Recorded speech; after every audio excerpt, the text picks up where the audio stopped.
Oui, mesdames et messieurs, la victoire est possible.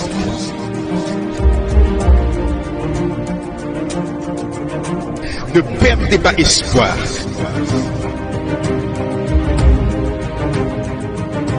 Nous continuons d'avancer.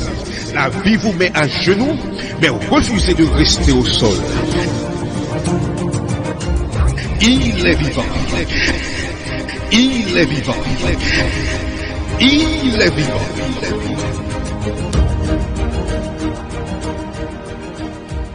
Mesdames et messieurs, RJV vous présente votre conférence biblique Voici ton Dieu.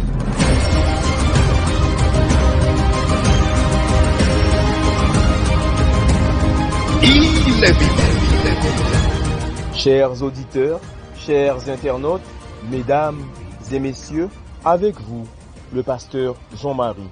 Nous restons sur notre lancée #Craignons Dieu et notre troisième causerie s'intitule Craindre Dieu, c'est être humble.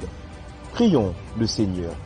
Merci Père éternel, car une fois de plus, nous ouvrons ta parole et nous y plongeons nos regards. Aide-nous à pouvoir comprendre ce que tu veux nous dire.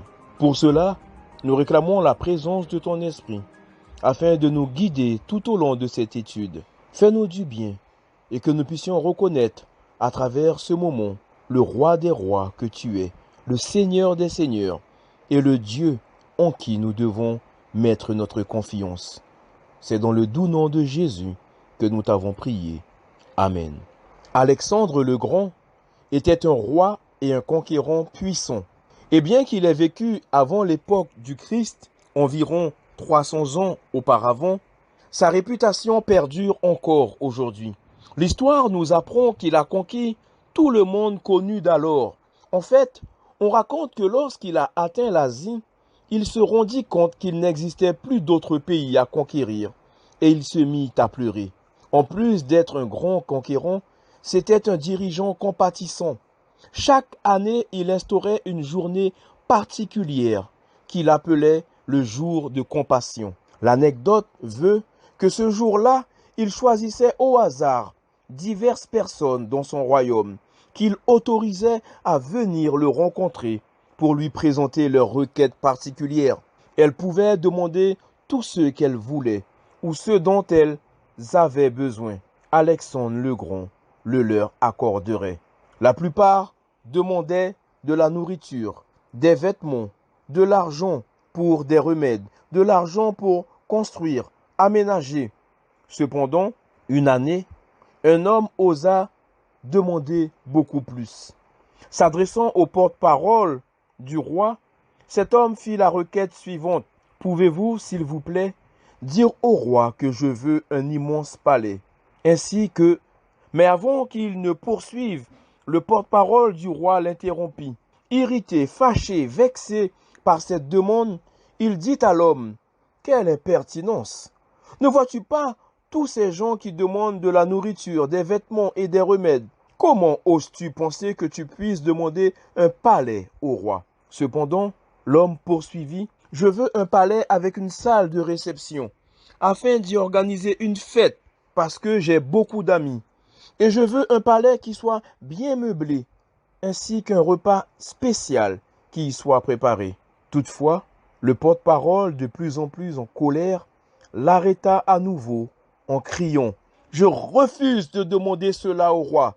C'est la demande la plus scandaleuse que j'ai jamais entendue. » À ce moment-là, le roi Alexandre s'aperçut du tapage et vint retrouver les deux hommes. « Que se passe-t-il ici?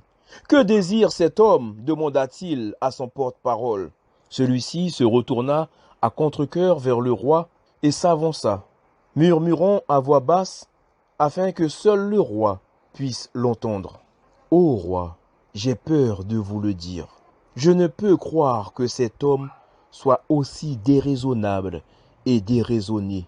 Et je sais que vous serez contrarié par cet homme, mais cet homme demande un palais. Il a non seulement l'audace, le toupet de le demander, mais il y ajoute à sa demande une salle de banquet. Parce qu'il dit avoir beaucoup d'amis. Il veut que l'ensemble soit meublé et que la nourriture y soit apportée.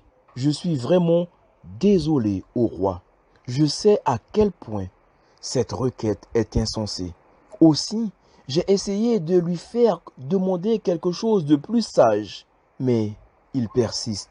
Le roi Alexandre s'arrêta un instant, puis avec un large sourire sur son visage, il se retourna vers l'homme et lui répondit avec enthousiasme: « J'accepte ta requête. » Le porte-parole, très étonné et choqué, regarda le roi et lui demanda: « Comment pouvez-vous répondre favorablement à une demande aussi scandaleuse ?» Souriant, le roi lui répondit: « Vous savez, tous ces gens me demandent de la nourriture, des remèdes et d'autres matériels. Ils pensent que c'est la seule chose que je peux leur donner. Mais ils n'ont pas besoin d'un roi pour avoir ces choses.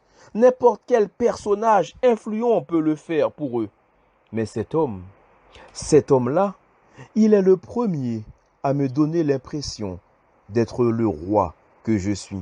Car moi seul suis capable d'accéder à sa requête. » Oh, chers auditeurs, chers internautes, la Bible nous dit dans Éphésiens 3, verset 20, « Or, à celui qui peut faire par la puissance qui agit en nous, infiniment au-delà de tout ce que nous demandons ou pensons. » Pourquoi nous contentons-nous si souvent de bénédictions superficielles quand nous servons le roi de l'univers?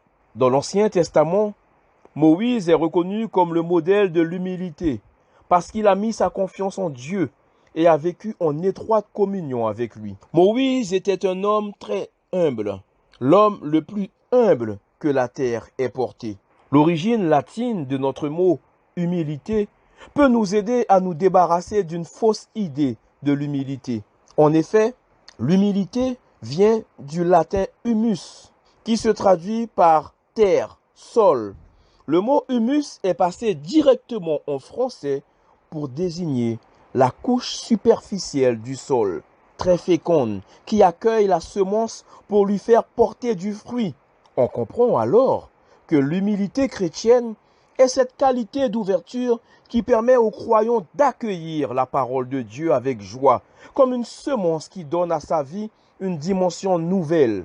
Être humble, c'est reconnaître que nous ne détenons pas tous les éléments qui répondent à notre recherche du sens de la vie. C'est accepter que Dieu soit celui qui apporte cette réponse par le don de son Fils. L'humilité assure alors la fécondité de notre vie, puisque la parole de Dieu ne peut y être semée sans la transformer et lui faire porter des fruits.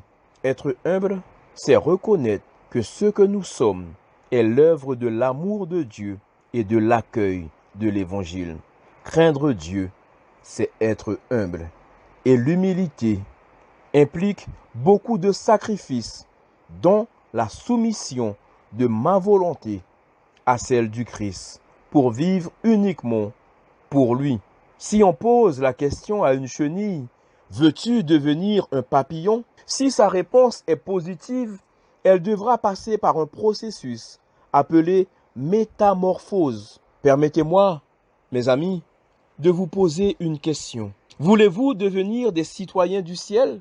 Si votre réponse est oui, sachez que vous devez passer par un processus. Lorsque nous lisons Matthieu 16, verset 24, alors Jésus dit à ses disciples: « Si quelqu'un veut venir après moi, qu'il renonce à lui-même, qu'il se charge de sa croix et qu'il me suive. » Les 3 étapes: renoncer à soi, se charger de sa croix et suivre le Christ.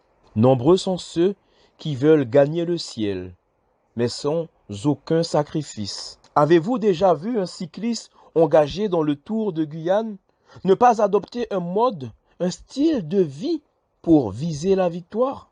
Il veillera sur son alimentation, sur son sommeil. Il fera de l'exercice physique.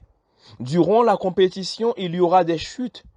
Mais le vainqueur du Tour de Guyane n'est pas celui qui n'aura jamais chuté, mais bien celui qui, avec une bonne préparation, se sera fixé des objectifs et mettra tout en œuvre pour les atteindre. Que dire de la vie spirituelle? Il nous faut également adopter un mode de vie pour viser la vie éternelle. Cela passe par la prière, par l'étude de la parole de Dieu, par la louange, par le repos hebdomadaire. Oui, en reprenant les 3 étapes, renoncer à soi, c'est demander à Dieu de faire de moi une nouvelle créature, non plus conforme à l'image de l'homme, mais conforme à l'image du Christ, afin de donner à Dieu la priorité sur mes intérêts personnels. Renoncer à soi, c'est nier tous ses désirs personnels et parfois nos besoins. Comprenons-nous ce que dit Paul dans Philippiens 3, verset 8 ?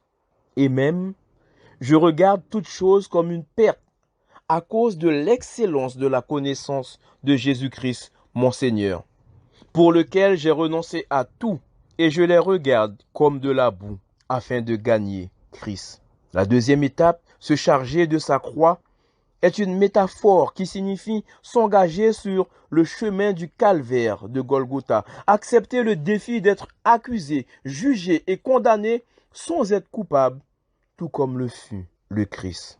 Les Romains utilisaient la croix pour exécuter les criminels.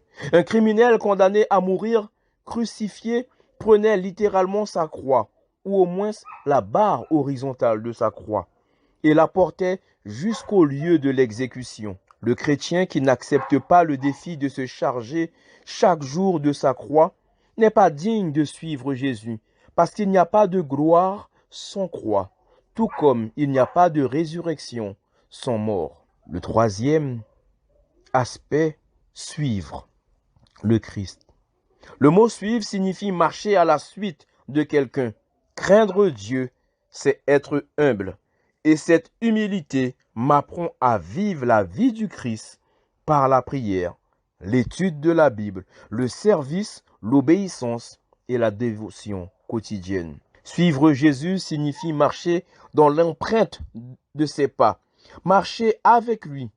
L'apôtre Pierre déclare dans 1 Pierre 2, verset 21, « C'est à cela, en effet, que vous avez été appelés, parce que Christ lui aussi a souffert pour vous, et vous a laissé un exemple, afin que vous suiviez ses traces. » Mon ami, veux-tu mourir à Christ et le laisser vivre en toi?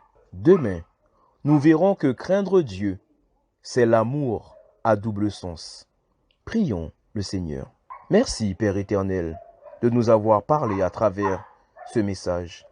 Merci de nous avoir donné ces 3 étapes pour nous aider justement à te suivre, à savoir renoncer à nous-mêmes, se charger de notre croix et te suivre. Permets, Seigneur, que ces étapes soient nôtres dans notre vie. Que nous puissions, Seigneur, nous laisser diriger et guider par toi. Aide-nous à mourir en toi, afin de vivre avec toi. Au nom de Jésus. Amen.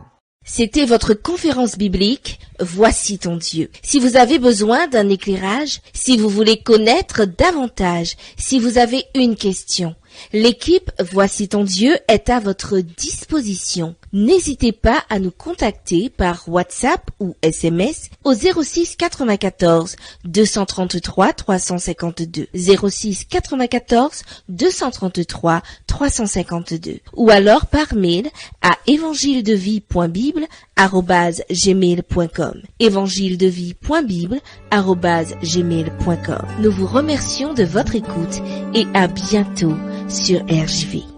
Tout est noir autour de toi, tu cherches ton chemin, le cœur brisé, déchiré et découragé. Je sais ce n'est pas facile, je comprends ce que tu vis. Tu te crois abandonné à combattre une armée. Dieu a un plan pour toi, Dieu a un plan. Son amour est pur, son cœur est bon. Et souviens-toi toujours que Dieu a un plan.